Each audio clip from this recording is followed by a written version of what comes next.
It is early September 1774, and thousands of men are marching toward Boston, 7 months before the shot heard around the world at Lexington and Concord. Many of them believe that the war has already begun, that blood has already been shed. Fueled by rumors of British troops firing on colonists, men from over 40 miles away began marching.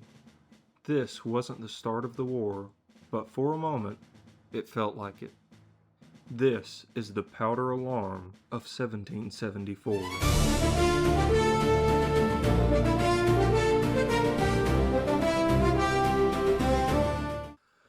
After the Boston Tea Party, the British government moved to bring the colonies, especially Massachusetts, back under control.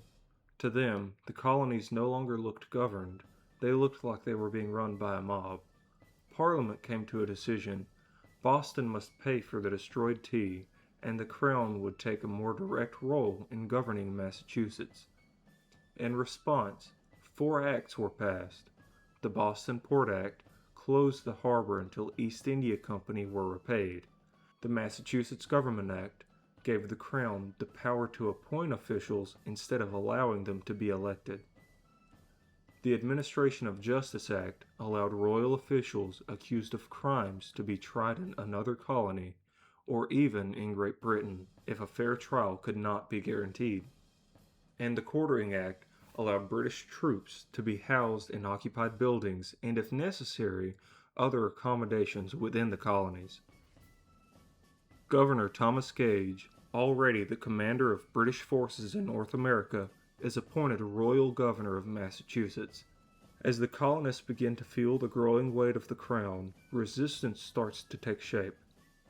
They meet in secret, forming committees of correspondence, while local militias begin to rearm and reorganize. Tensions continue to rise, and Gage grows increasingly concerned.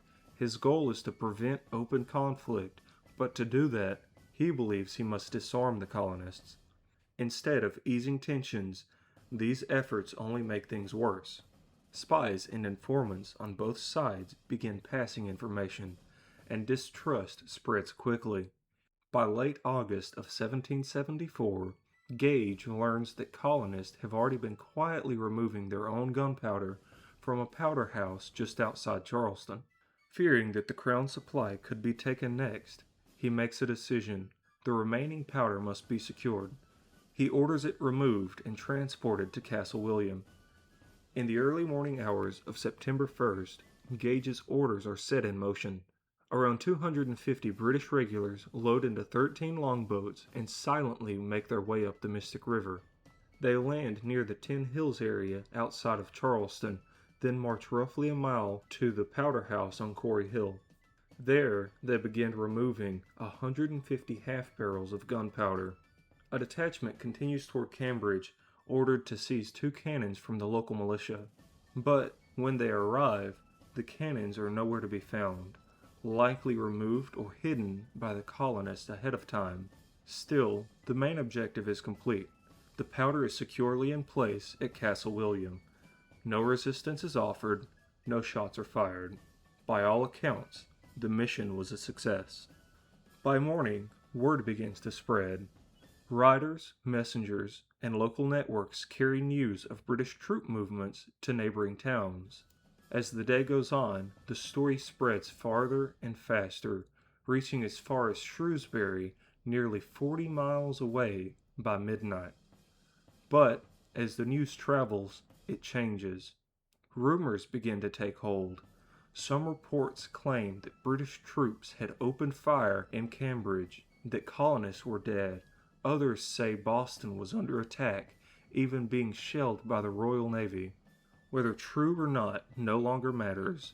The message is clear: the war has begun. Thousands of militiamen begin to mobilize, marching toward Cambridge. Within a day, around 4,000 men gather armed and ready. When they arrive, they discover the truth. The rumors are false. No battle had taken place. Still, the anger remains. Protests break out, and Crown officials are pressured to resign.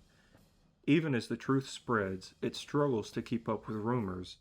Some estimates suggest that between 20 and 40,000 men are still on the move toward Boston.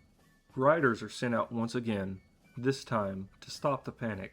Gradually, the militias stand down and return home, many declaring they would be ready again at a moment's notice.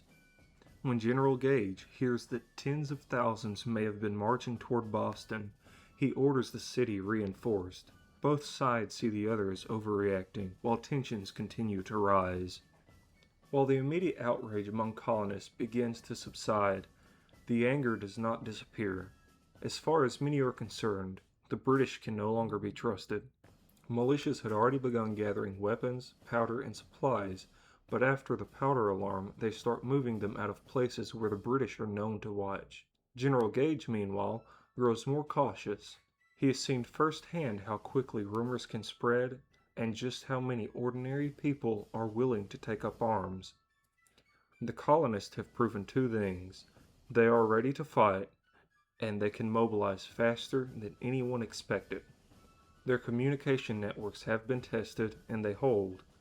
In many ways, this becomes a dress rehearsal for what will happen just months later at Lexington and Concord. The American Revolution did not begin overnight. It had been building for years, and while no shots were fired that day, the powder alarm showed just how close war already was. If you spotted any mistakes, please let us know in the comments. We are always looking to improve.